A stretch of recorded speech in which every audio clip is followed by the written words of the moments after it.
Identity and Delegitimization, Daniel Kibret 1. Background. In modern conflicts, war is not only prepared by armies and weapons, it is also prepared by media, commentary, and identity narratives. When a nation's legitimacy is questioned repeatedly in public discourse, the idea of force becomes easier to accept. In the Eritrea-Ethiopia context, one influential media figure shaping public opinion is Daniel Kibret. 2. Who is Daniel Kibret? Daniel Kibret is an Ethiopian political communicator and advisor to Prime Minister Abiy Ahmed. His speeches, writings, and public appearances influence how people understand history, borders, and national identity. While he does not command armies, his words shape political imagination. In his commentary, Eritrea is often portrayed as temporary or artificial, raising questions about its sovereignty. 3. Eritrea. Narrative summary.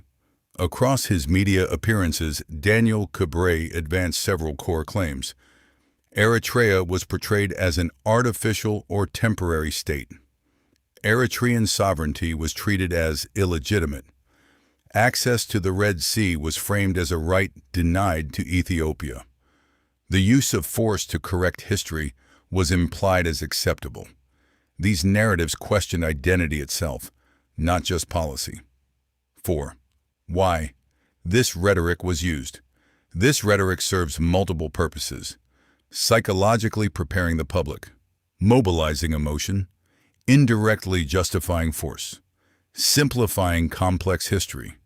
Media becomes a battlefield before the battlefield, shaping perception and moral readiness. 5. Consequences for Eritrea.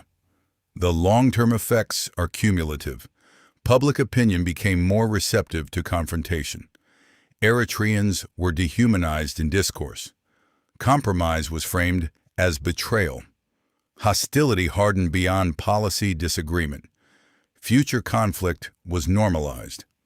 Words alone do not start wars, but they remove resistance to war. 6. Identity delegitimization. Identity delegitimization is one of the most dangerous forms of rhetoric. When a country's name, borders, or people are questioned, civilians become symbolic targets. Violence becomes thinkable. Coexistence is replaced by erasure. History shows that denying identity often precedes physical confrontation. 7. Lessons for future generations. Young readers should ask, who benefits from denying identity? What happens when media replaces evidence with emotion? How does language prepare violence? When a nation's legitimacy is denied in words, its people are placed at risk in reality. 8. Tigray conflict, identity rhetoric, Daniel Kibret. During the Tigray conflict, Daniel Kibret, advisor to Prime Minister Abiy Ahmed, delivered public messages emphasizing sacred unity, indivisible sovereignty, and historical correction.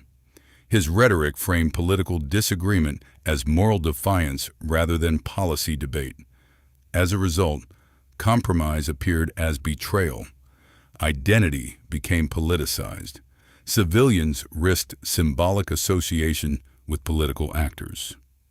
Emotional narratives replaced legal reasoning, preparing public perception for conflict before battles began. 9. Consequences in Tigray.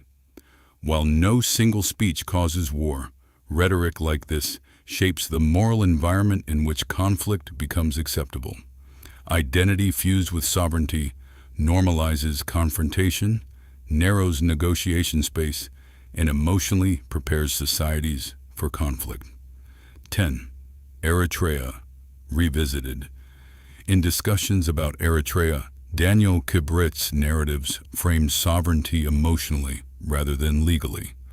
Borders were described as historically temporary or artificial.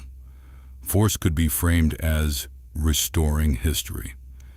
Even when international law recognizes sovereignty, emotional narratives influence public perception, reduce empathy, and make conflict appear justified.